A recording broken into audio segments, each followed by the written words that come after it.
On this episode of Through the Pines, we'll dive into the reality of the retirement tax trap and how to navigate it without being sold some fancy dinner. Welcome to the Financial Planning Podcast with a down-to-earth vibe. Sasquatch listens while working on his tan in the neighborhood HOA pool. This is Through the Pines. Our advisors for this episode, we welcome back Rex, Baxter, and Brandon Smith from planwithbaxter.com. They are the 4 years straight running in a row, the best in state, Forbes best in state wealth management teams for Utah. They're the Advisor Hub's fastest growing advisors to watch under $1 billion and the receivers of the Ameriprise Client Experience Award, which means they know what they're doing. Rex, welcome to the program. Thanks for having us. Yes. Glad to be here. And Brandon. Thank you. Thank you for coming on the show. We will dive into a topic that, have to be honest, didn't really think about it, and that's probably why we're bringing it up. So, because a lot of people probably don't think about this, and that is the fact that taxes in retirement are not passive. They are one of the largest controllable risks, and most people don't even realize it until it's too late. So, good planning can reduce the taxes. Bad planning just defers them. And I didn't know this, Brandon, but they can actually go up in retirement. No, this is not good. Yeah. And a lot of people haven't really projected what their tax liability is going to be in retirement. I haven't. So Yet. Yep.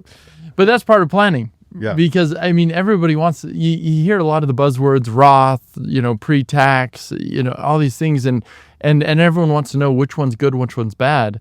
The answer is it depends. Yeah. Right? It depends on where you're at today and where you're going to be at in retirement. And can we tell perfectly where you're going to be tax-wise in retirement? No, because we don't know what the government's going to do. We don't know what, changes are going to happen. We can't predict the future, but we can take, today's environment and get a really pretty good estimate of where it's going to be. And that helps us to make a really good decision today. So what about the plans like IRAs and 401ks and them changing? Like, do the rules change enough that you have to readdress this often enough, or do they kind of stay the same? Yeah, rules are always changing, which is great for us having job security, right? But typically it's a nuance. It was you. Yeah. Yeah, we're paying for the rules to change. Lobbying. That's not true. We're going to make some changes here, folks. Everyone's catching on. No, yeah. So things are always changing, right? And amounts are always adjusting. But at the end of the day, most things are staying fairly consistent as far as pre-tax versus after-tax, and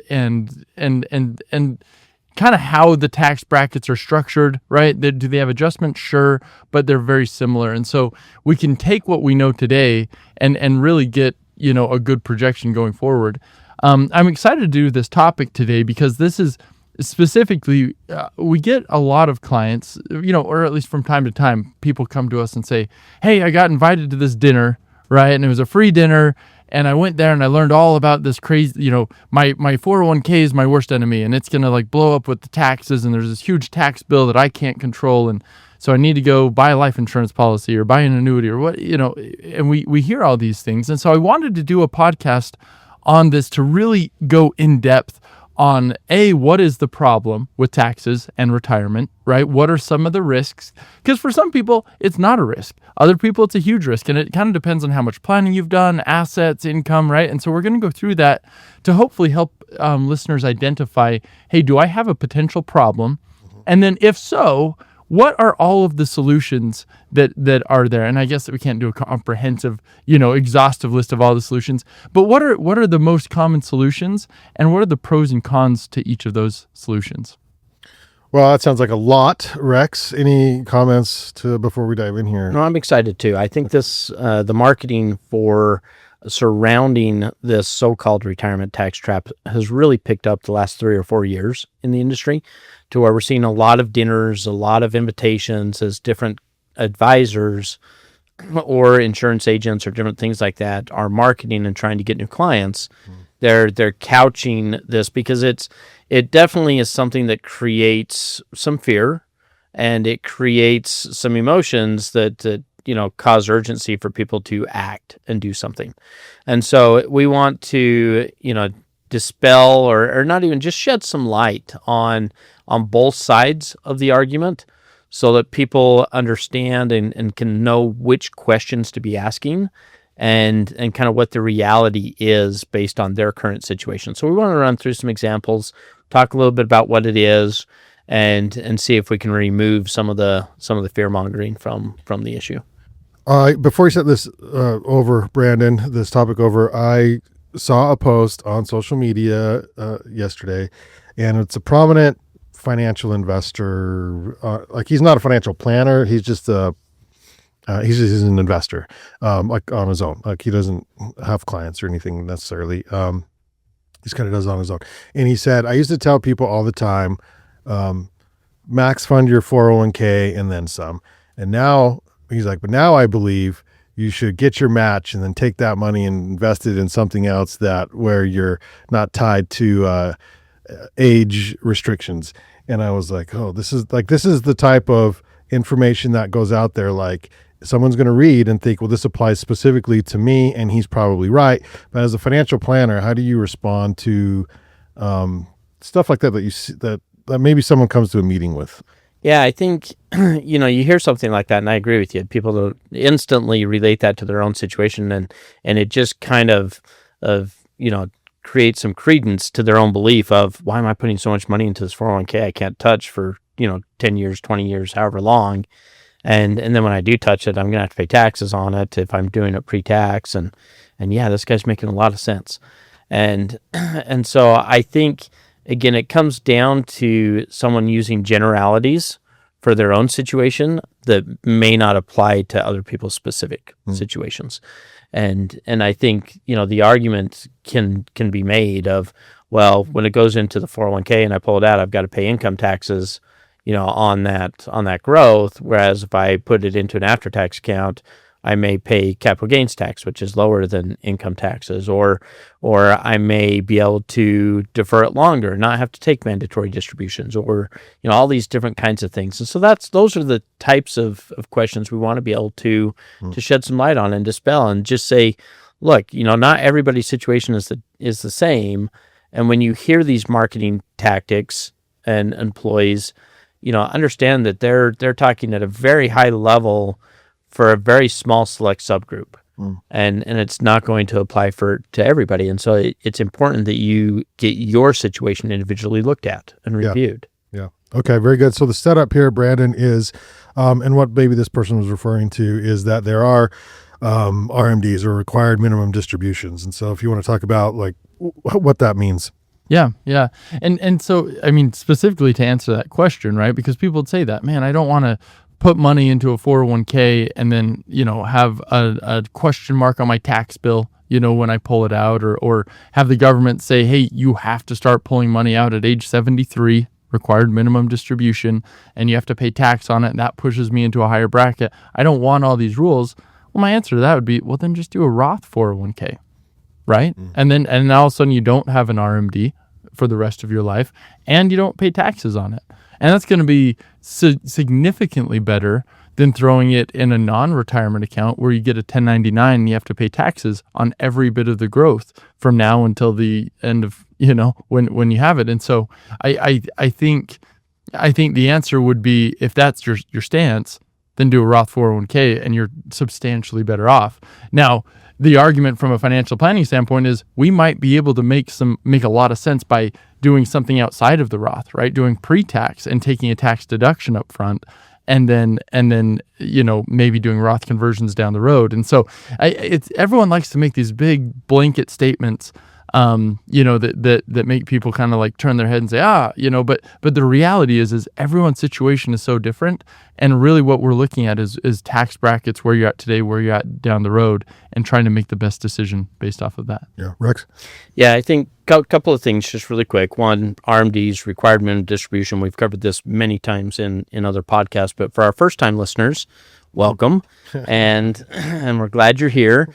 But a required minimum distribution is something that the government has required, and so the IRS implements, to where you're required to pull out a small amount of your pre-tax IRAs or 401ks, starting currently today at the age of 73. That amount is roughly, I'm going to round, but roughly starts at about 4%. that you have to pull out, and then the percentage increases each year as you get older. And with the idea that the IRS wants their tax money, and so they're going to slowly and gradually increase the percentage that you have to pull out of those accounts. But for those first-time listeners, that's what an RMD is really quick. Yeah. I think one other point of clarification just for this podcast, because as is true with most finance, we have multiple names for the same thing. But you've got pre-tax, traditional 401k, traditional IRA, all of those, there's really three main money groups, right? You've got your pre-tax, like I just mentioned. Those pre-tax, traditional 401k, traditional IRA, those are assets where when you make the contribution, you get a tax deduction. So if I just fund a traditional IRA and let's say $5,000 into a traditional IRA, when I go and file my taxes, it looks like I made $5,000 less. Right? That comes off the highest marginal tax bracket. There's some real benefits to that. The catch, though, is when I pull that out in retirement, it's taxable to me as income in the year that I pull it out. So if I pull out 10 grand, year 2 of retirement, it's like I made an extra $10,000, and I have to pay taxes on that based on wherever my tax brackets are at in that year. So that's pre-tax. That's like the first, probably the most common retirement one, right? Because that was the only one for retirement plans for a while. Essentially deferring your tax. I don't want to pay tax today in my brackets. I'm going to defer this until later in retirement and pull it out. The second main one is Roth, right? And people will call it after tax or but the probably the best way to say that is Roth. Now you've got Roth IRAs, Roth 401ks, and there's different ways to get Roth money, but ultimately Roth is just the opposite of traditional or pre-tax. Roth is, I put money in, like I could fund a Roth IRA. Let's say instead of doing the traditional IRA, I fund a Roth IRA with $5,000. When I go and file my taxes at the end of the year, it's like nothing changes, right? My tax bill doesn't go up or down, right? I just funded a Roth IRA, so I don't get any tax benefits in this year. However, all of that money then grows tax-free, and then whenever I pull that out in retirement, it's completely tax-free. All the growth, all of the contributions I put in.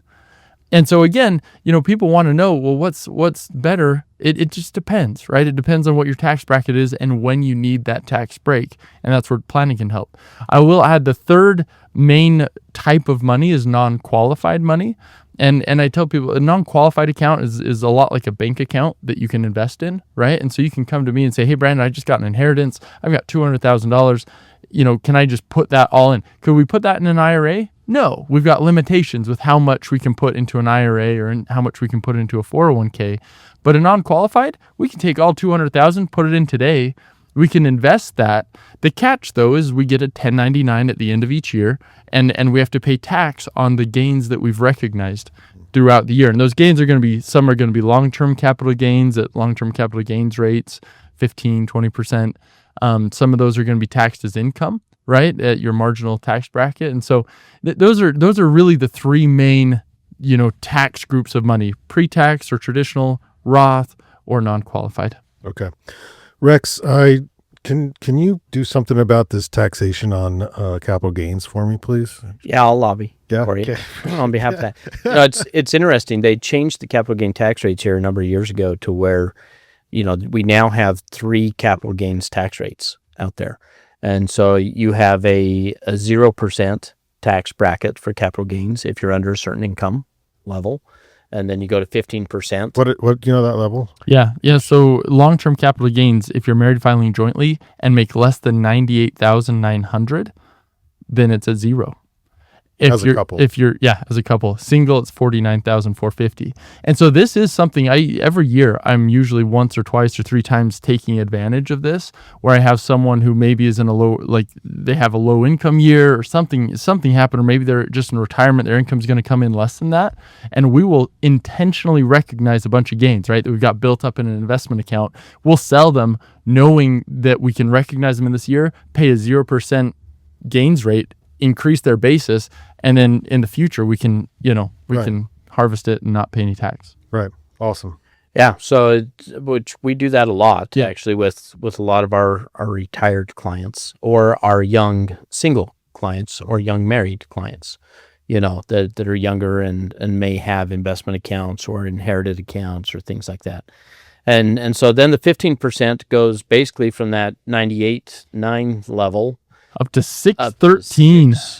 up to over 600,000. So that captures, the vast majority of Americans. Yeah.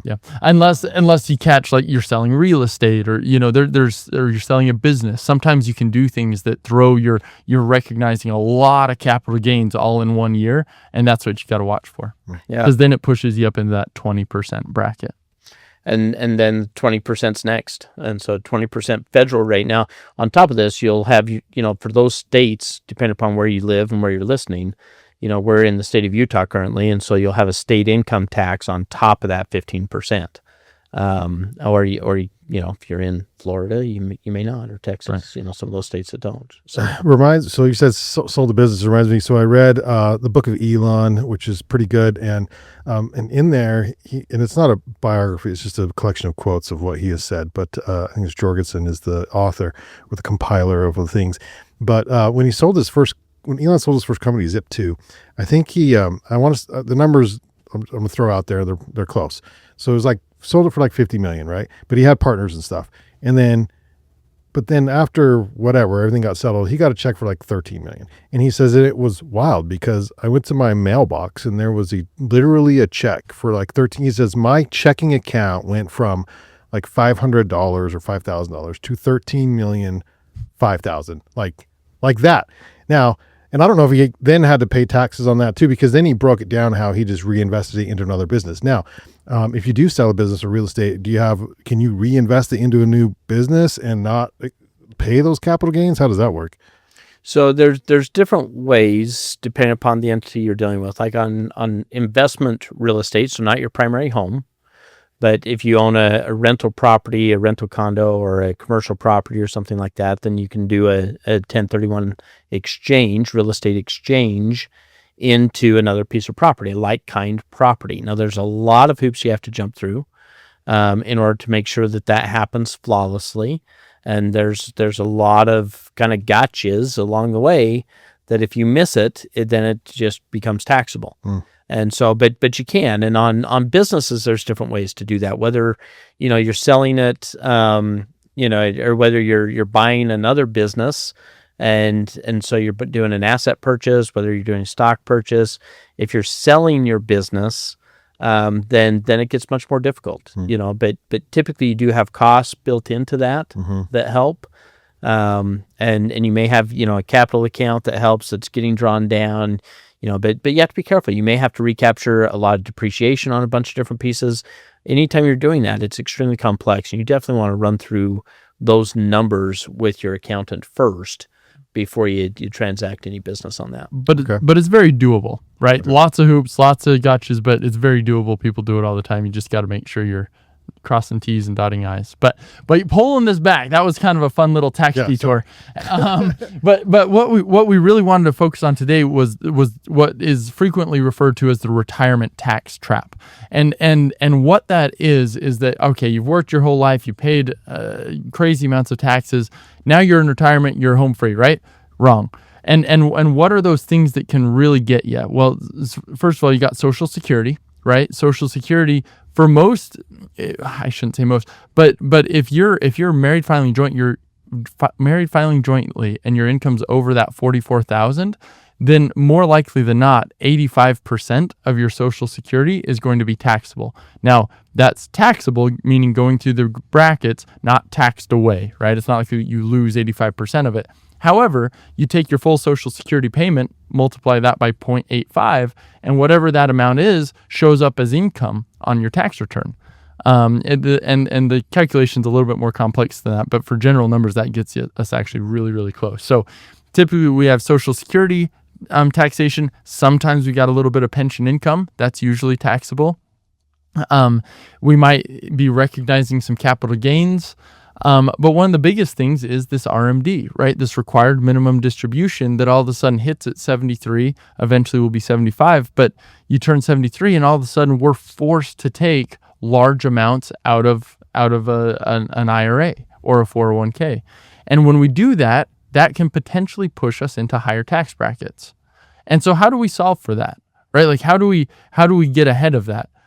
there's a couple ways we can do it, right? And so we kind of wanted to maybe, I don't know, run through that and the options. Yeah, I think running through some examples of what this looks like, I think makes sense, so that people understand, when they're hearing about these dinners and these workshops, what is the retirement tax rate that they're trying to push, out there and warn me about, right, essentially. So yeah, and I think ultimately, right, to just put it as simplistically as possible, the tax trap is finding yourself forced into higher brackets against your will with no way out of it. Oh, right, and that sounds bad. Right, and that was ultimately going to happen usually just by generated income, Social Security, pension, and forced RMDs, right?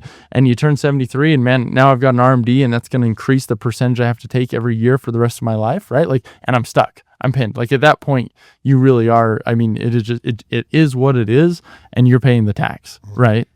I mean, a good example of that, just really quick, is somebody, let's say they're making $50,000 a year of Social Security between husband and wife. And maybe they're making another $25,000 a year from a pension, if you will. So they're at $75,000 a year, and they're doing that from their retirement date. Let's say they retire at 65 until they're 73, right? That's kind of their financial life. They may have some capital gains or some dividend interest that maybe pop them from 75 up to 100 or something like that, and then all of a sudden they hit 73. And he's, they've been great savers, and maybe they have a $2 million 401k or IRA account that they've been building up and accumulating and really haven't been drawing much off of.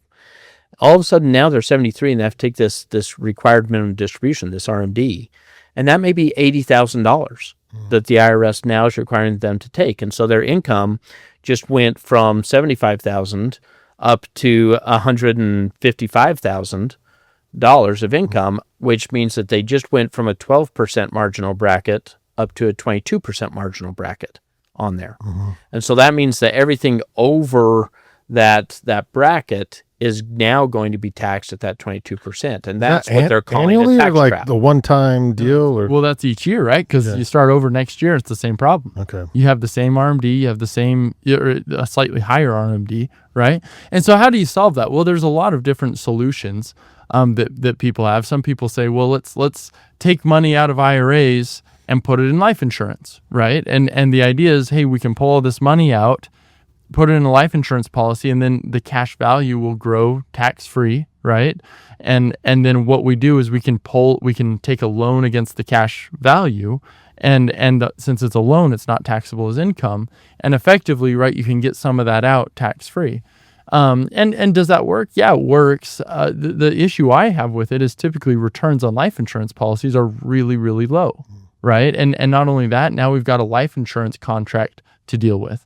One of the biggest issues that frequently isn't talked about is when you buy a life insurance policy, that policy has to stay in force for the rest of your life, right? Like, if that policy lapses, then it's taxable to you. All the gains that built up, right? All the efficiencies we're trying to save on, if that life insurance policy lapses, it's taxable to you as income in the year it lapses. So let's say we do the strategy, we build up all these gains, and we're like, haha, they're tax-free because we're taking a loan, and this policy, we've really skirted around this. And then all of a sudden the policy, isn't performing like it should, or the policy, the cost of insurance is too high, or whatever happens. And all of a sudden this cash value, we borrow some, maybe we borrow too much, and all of a sudden the policy is going to lapse because it doesn't have money in it. Yeah. And now you're faced with a real problem, right? I've got to start pushing money back into this policy to fund it, or it's going to lapse.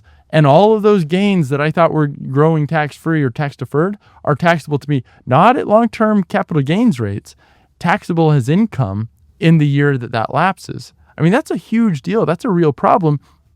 And to kind of compound the problem, life insurance, when you buy a life insurance policy, your cost of insurance early on is less, right? And every year that you get older, that policy has to pull more and more cost of insurance. The insurance side. Yeah, because you're older, and so it's more expensive to insure you.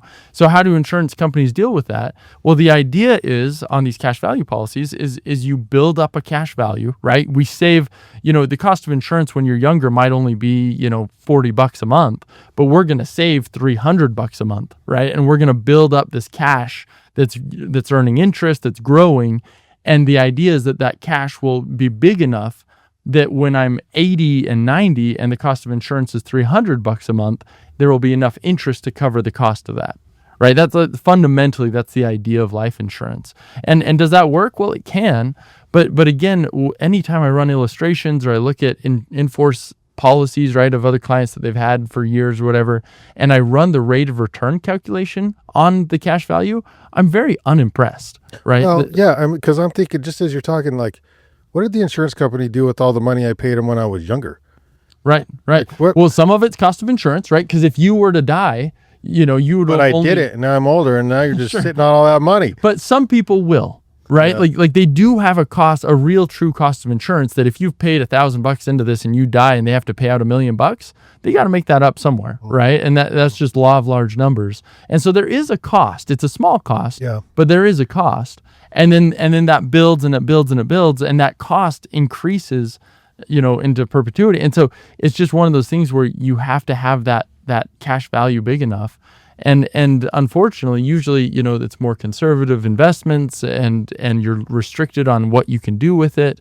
And so the rates of return, even when you're comparing it, right? I'll look at a cash value projection. And that's what I do for if clients have a life insurance policy and they're like, man, this was a mistake. I hate this thing. It's not really growing like my 401k, whatever it is. I will actually call the insurance company and just say, hey, I'd like to see a projection of our options with this policy. And usually what I'm asking for is I'm saying, hey, will you show me an in-force illustration showing this policy projected till their age 100 if we continue to just keep doing what they're doing? Mm-hmm. If we keep saving into this and stop paying at 65, what does this look like? What does the cash value grow into? Then the second one I'll look at is say, hey, if we just stop paying this, right, and we just let whatever's accumulated be there, if we stop paying, how long does this life insurance policy last? Sometimes they'll last the rest of their life and they don't need to pay any more in. Or sometimes it will collapse, right? And that may or may not be a good solution. And then the third thing I like to look at is how much money can we pull out of this, right? Especially if this is later on, how much money is the maximum I can pull out without letting the policy lapse? Or if we just take it out and surrender it today, how much, is our taxable gain going to be in the policy? And so I'll call with the client, we'll run those scenarios, and that helps them make a really good decision with those life insurance policies. But I look at these all the time, and I'm just very unimpressed with the rate of return on cash value.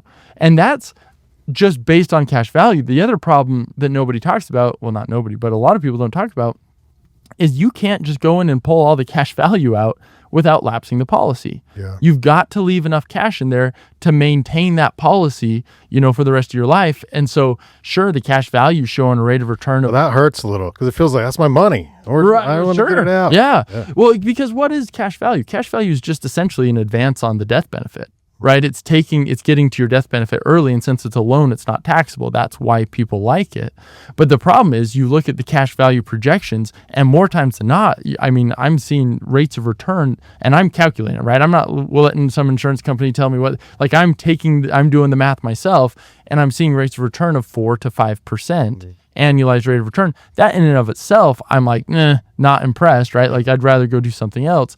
But then when you realize, oh, and I can only get to 60, maybe 80% of the cash value, well, now all of a sudden my return's cut down again, right? And so that's why, and I'm not saying life insurance is always bad. It's not, right? There are certain times where it's needed, and even cash value life insurance, very rare, right? But there are sometimes it's needed, but you have to recognize that it's usually not a very great vehicle for growing assets. Right? And especially when you compare it with other IRAs. But yet people go to these dinners all the time and they walk away and they're like, well, the answer was to pull money out of my 401k and buy life insurance because it'll get to it tax-free and I'll avoid this tax bill. And my question to them always is, why not do a Roth conversion?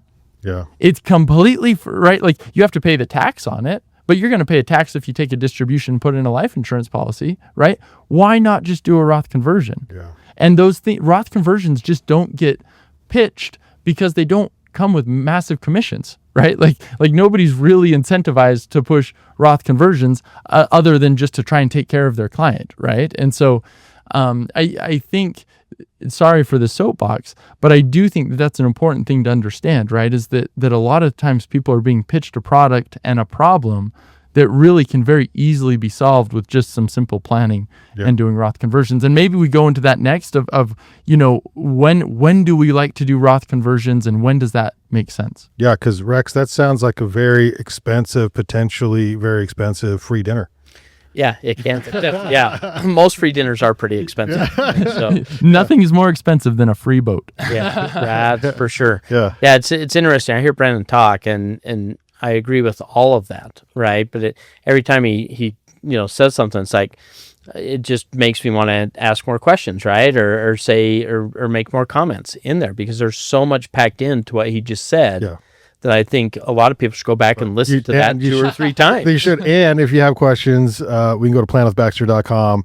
Yeah, and we can set up a one-on-one meeting and look at your policy. That's the real pitch. But you can't talk to, you can actually talk to Brandon or Rex. So go to planwithbaxter.com and then, because you probably will have questions. Like this is a podcast to give you an overarching information and then you go on to dive a little deeper.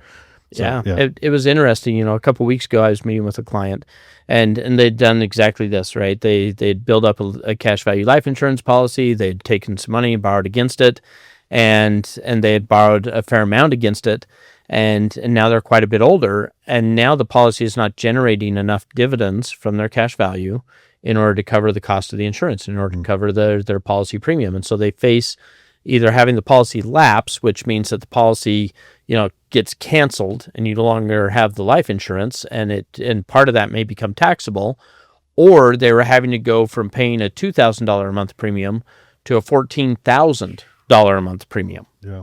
Right? And I mean, $2,000 a month, $24,000 a year versus $14,000 a month is a big difference on people. And I've seen situations where they don't have the money to pay the higher premium. Right. And they also don't have the money to pay the tax bill. Right. And you're backed into a corner at 95. Oh. Right. And it's just like, ugh. Well, now what do I do? Do I take out, do I do a reverse mortgage? Do I take out a home equity line? What do I do to pay for the a life taxes? insurance policy, to hopefully fund the life insurance policy long enough until I die? Like it just puts you in really weird mental spaces. Decisions. Yeah. Yeah. Okay, that sounds horrible. But I think the answer, so just to kind of wrap this life insurance part up, right? The answer is not always just get rid of the life insurance policy. Like the answer really comes down to it depends, right? And what does it depend on? Let's run some reprojections. Let's go to the insurance company itself and say, what does this look like if? And let's run multiple scenarios and let's figure out what is the best way to unwrap this or keep it wrapped in the most efficient way, possible. And I think with life insurance, I would caution you if you're looking at buying one that these are very complex, and most people I see that have bought them didn't realize just how complex they were, and be very careful about what you're buying and knowing what you're buying, and maybe not, I don't know, depends, right? But if you already have one, then let's be very thorough about, what your options are and how to navigate out of that. Life insurance is one of the most complex instruments that we deal with in the financial services industry. There's so many caveats and so many nuances on every individual policy with every carrier that's so unique that it gets very, very complex very, very quickly. And so, a simple illustration of that is sometimes when they're when they have a hypothetical that they're showing you that if you pay this much in premium, this is what it looks like in 10 years, 20 years, 30 years, 40 years, and they'll use an assumed rate of return on that, right? But they also use, sometimes you'll find advisors or agents out there that will hone in and kind of play on people's beliefs that, I'm never going to live past 70. Yeah. Or I'm never going to live past 80.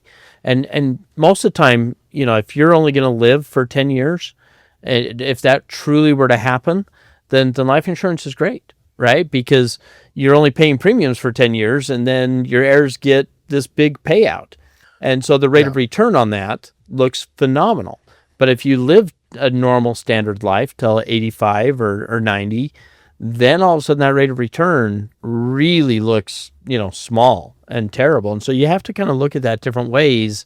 And most of the time, insurance companies, they've been in this business a long time, and they're not, they're going to be right more than they're wrong on their amortization tables, and looking at projecting out the average lifespan of you or your spouse and things like that. Yeah. Well, Brian Johnson, the guy who likes to reverse age, he says that within 10 years, AI is going to figure out we just won't die. Well, that's We're all great just going to live forever. We're all going to live forever. And one, I don't believe that. And two, I feel like that is philosophically a horrible thing.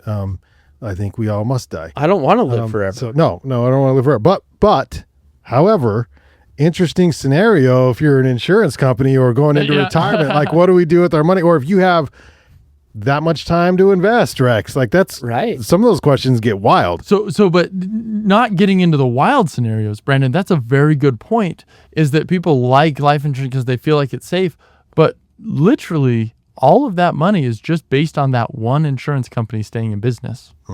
What happens if all of a sudden AI or something figures something out and people maybe don't live forever, but live a lot longer? You could see insurance companies really struggle. And what's built into almost every single life insurance policy, the guaranteed rates, right? Where they can say, actually, we're going to back up and we're going to start charging everybody more because our insurance company isn't profitable enough. And so we're going to start eating away Oddly enough, not enough people are dying. Right. We're going to start eating away at that cash value faster. And that's a very real scenario. That it's funny, right? People sometimes feel safe with an insurance company. Personally, I'd rather be diversified among 1,000 companies, rather than having everything in one insurance company. Well, we've seen that a lot with long-term care policies. Oh yeah, very much. Right? Long-term care policies 25 years ago were becoming extremely popular at the time. And they were saying, oh yeah, your premium rate is guaranteed, for X amount of time and won't go up. And then next thing we know, they go and they petition the states and the state insurance company and say, hey, look, we're losing money. Either we have to be able to raise the rates or we end up having to go under, kind of thing. Yeah. And so they end up raising their premiums by 50% in a year. And they do that every 3 to 5 years. All of a sudden, that policy that was very affordable is now highly unaffordable. Right. And that's a perfect case in point of what could happen on the life insurance side. Yep.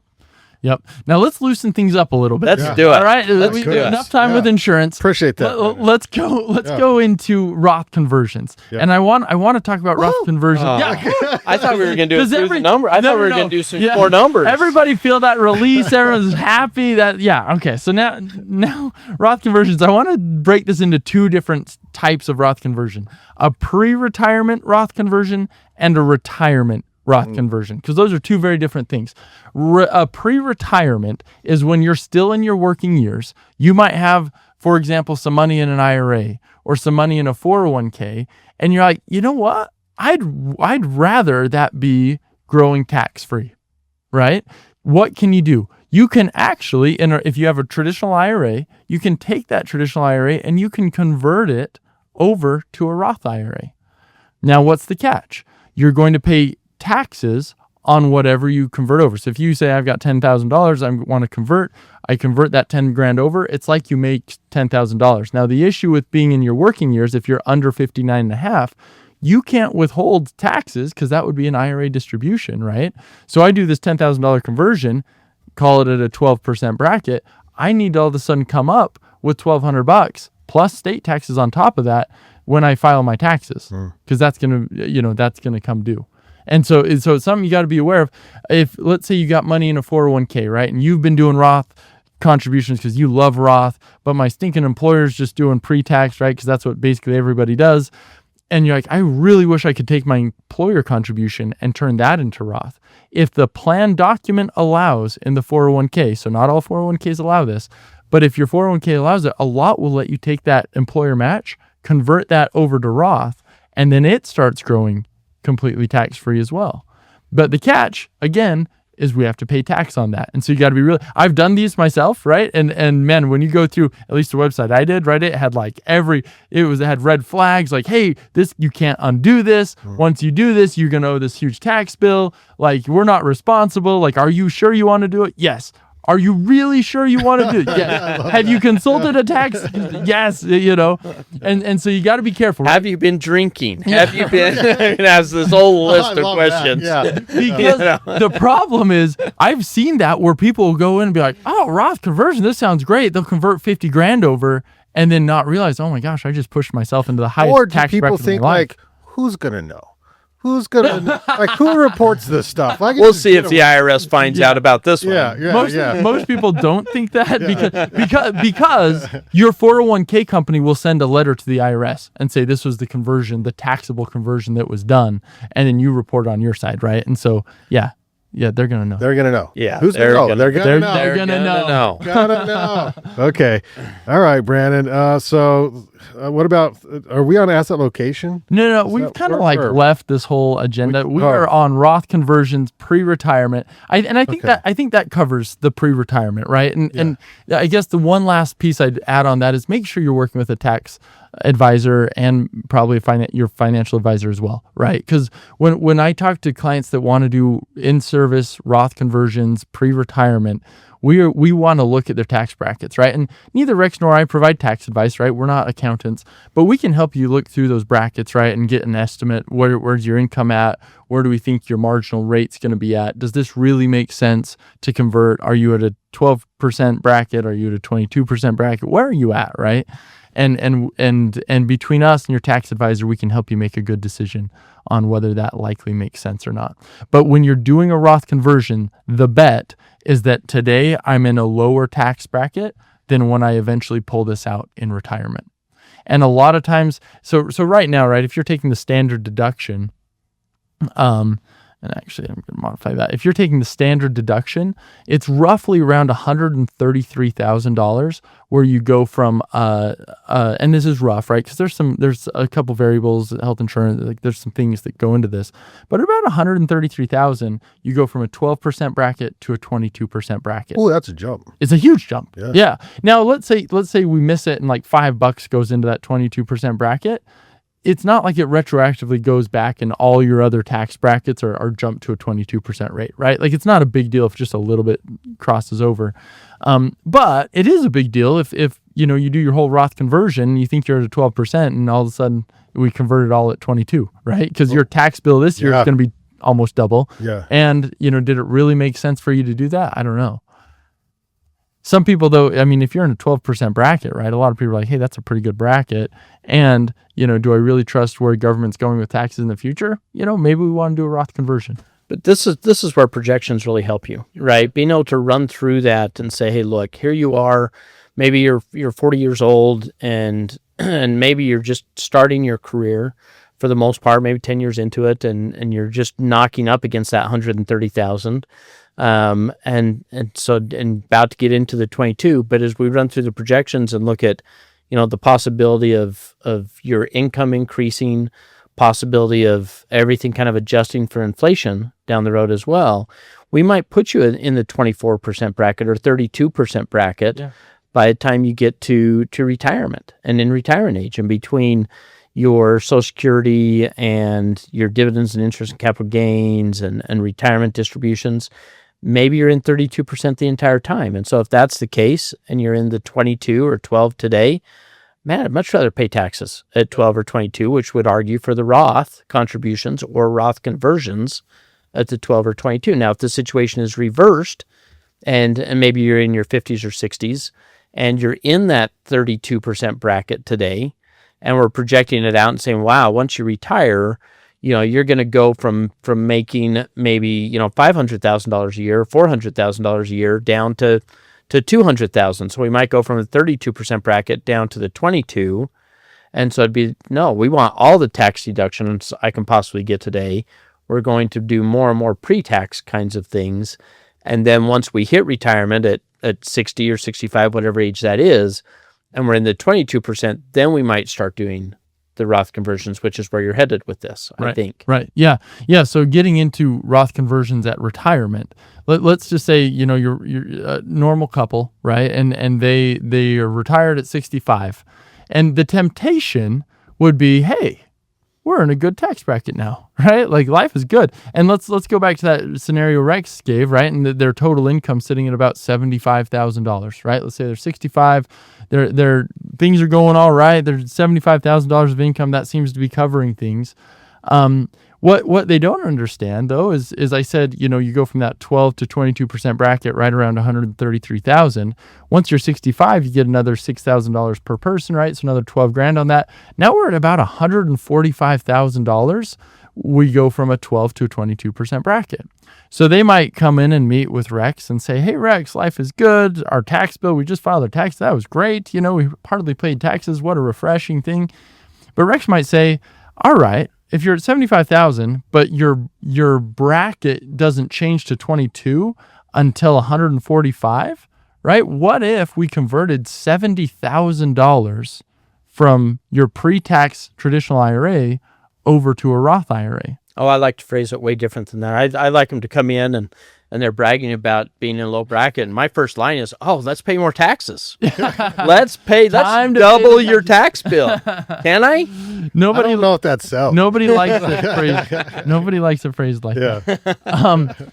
But what we can do, and what's nice about being in retirement is now we can withhold for taxes on that conversion, right? And so we're not asking our clients to come up with tax money out of pocket. We're going to say, all right, we're going to convert, and we round down, right? We want to be safe. Yeah. And so we might say, all right, we got 70 grand. We're going to round that down to 60 grand. And then we're going to take a 60 grand gross, the total 60. We're going to withhold for taxes so that those are covered. But then we're going to convert the rest of that and move that over to a Roth IRA. What does that do? Well, that does a couple things. First and foremost, it basically locks it in that you're only paying that 12% rate, right? Like, because now it's growing tax-free. We pull it out whenever we want, completely tax-free. That's a real benefit. The other thing it does is it gives us a lot more flexibility. I have a client who had a lot of pre-tax and he's like, hey, one day I might call you and might want to buy a really nice motorhome, right? Yeah. And so that's kind of like a ding, right? Because he's actually in a 22% bracket and he's never going to be less than that 22% bracket. But I'm looking at that saying, hey, but if he needs to call me one day and pull 100 grand out. Well, we had a client do that on a $395,000 motorhome. Yeah. Right? And we had to pull it out of retirement accounts. Yeah. And so all of a sudden you add $395,000 to their income. And you're jumping brackets. And you're jumping multiple brackets yeah. At that point. You're a multiple bracket jumper. Yeah. You're an Olympian bracket jumper going on.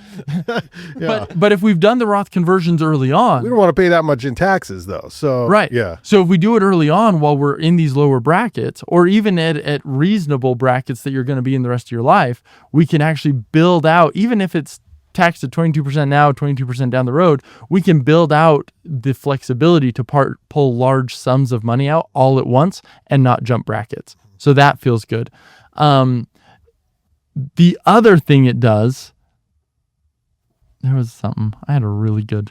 The other thing it does is it reduces your IRA account so that your mandatory distributions are going to be lower in those future years. Yeah. Right? Yeah, because the more you pull out of your traditional IRA, the lower that balance is for the RMD amount. The RMD is calculated each year based on the December 31st value multiplied by their factor, right? And so if we can reduce how much RMD or how much IRA assets you have, you reduce how much the government can push you around and tell you how much you have to pull out.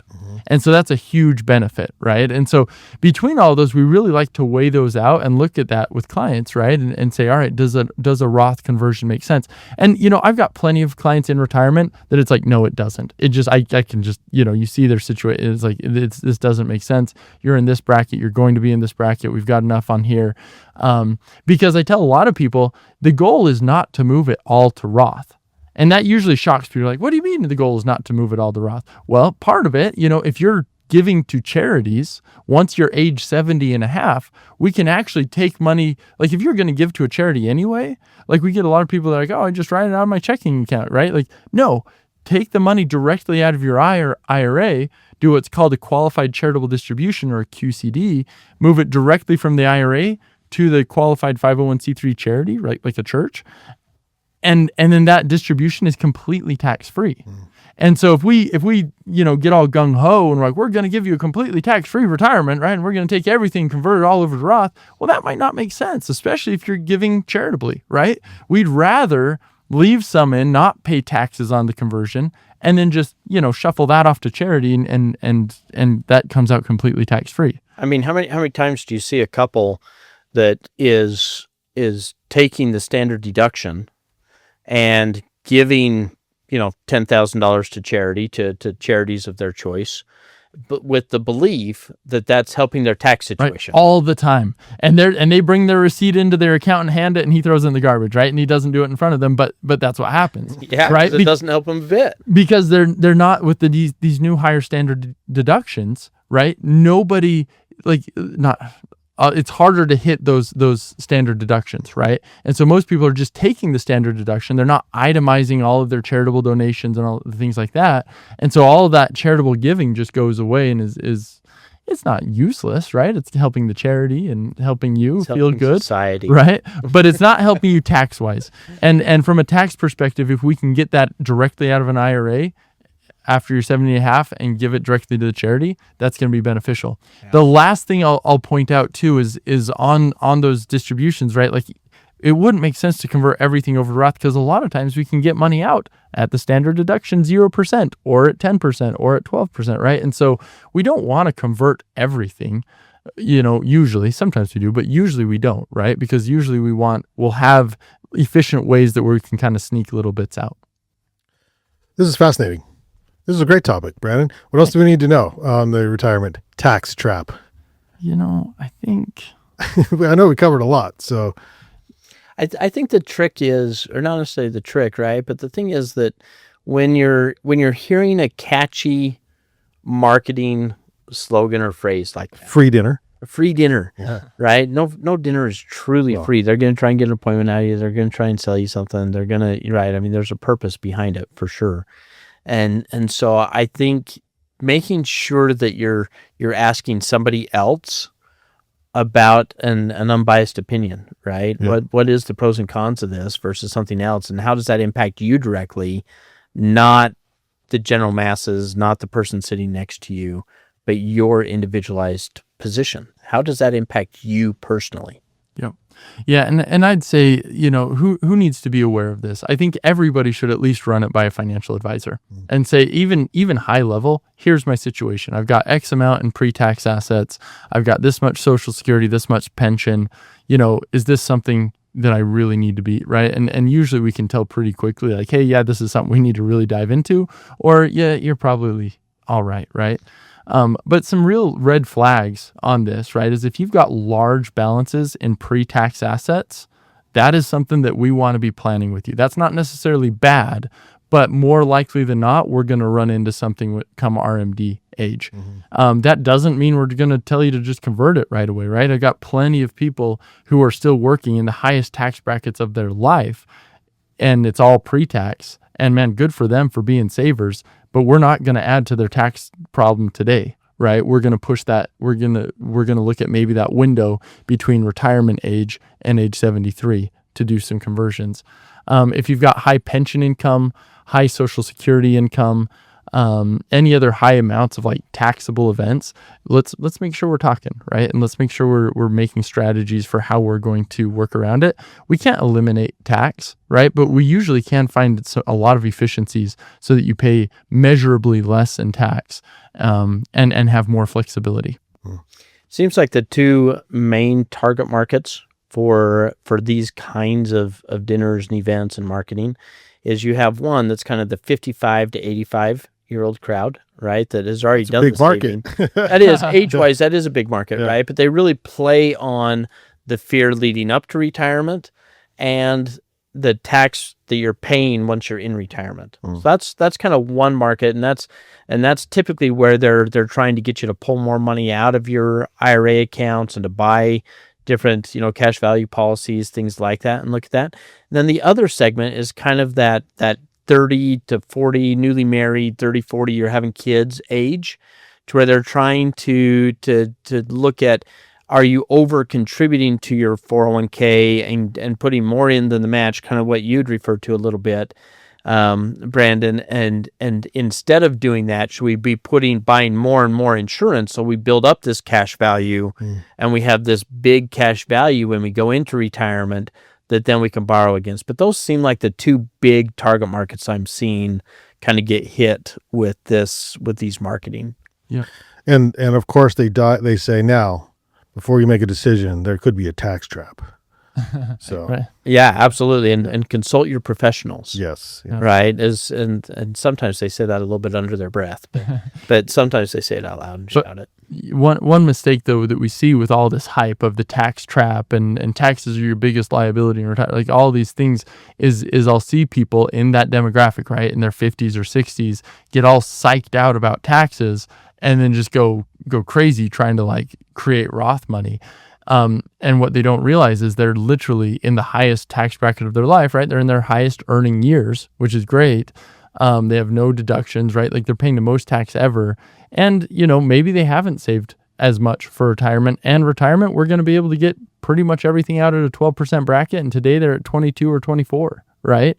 And people get so ramped up and so excited about, tax free that all of a sudden they start paying all this, doing Roth conversions or funding Roths. And it's like, no. Like, let's just sit back. Let's think about this logically and say, all right, from, now until retirement, let's take a tax deduction. What does making a pre-tax contribution do? It makes us able to save more, right? The same net out of your check, we can add more dollars to your 401k plan just by doing pre-tax, right? And I can show you all the number, how that works, right? But it's same net to you, we can save more dollars, and then we can just wait 5 years until you're retired and then do Roth conversions, and we net you more money, right? Like, and so, I mean, those are the things that people need to be aware of. The one other thing that we didn't really cover a lot in this, and I don't think it makes sense to, but annuities get sold a lot at these dinners, right? And there are some tax advantages to some annuities, but very similar to life insurance, right? Is hey, let's look at these contracts, right? Are we locking this up for 5, 6, 7, 10 years before we can access it again?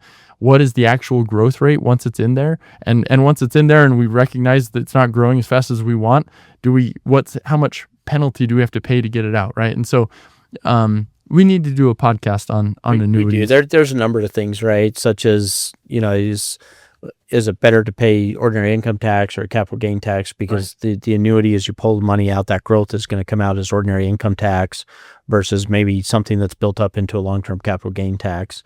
Also, when you pass away, right, that all of a sudden on individual equities and your securities portfolios, those will get a step up in basis to where your heirs aren't having to pay an income tax on those assets, whereas as the money comes out of the annuity and you inherit a non-qualified, non-tax qualified annuity, that comes out as ordinary income, and now all of a sudden your heir has to pay the taxes on all of that growth that happened on that annuity. And so, there's some of those things that tend to get grazed over a little bit. Right. And so we probably should do. I know people have asked me a long time. I know. We've been doing this now for 7 or 8 years, and I keep putting off the annuity podcast and the life insurance podcast, but I guess now that we're good news coming over up 100, coming up soon. Yeah. Watch for an episode coming up soon. Rex isn't going to be here for July. He's like, hey, Brandon, why don't you do the life? And I'm like, I'll do the life. Yeah. Well, that is the retirement tax trap. Thanks, Brandon and Rex, for kind of diving deep on that. More questions. If you have more questions, go to planwithbaxter.com. That is BAXTER, planwithbaxter.com. If you found value in this podcast, which I know you did, you can consider supporting us at buymeacoffee.com/Banyan Media, which helps the world go around. You can watch and subscribe to us on YouTube at Through the Pines. You can like our Facebook page at Pines Podcast, and we're also on Instagram at Pines_podcast. This has been Through the Pines, reminding you to use yesterday's dollars to finance tomorrow's dreams.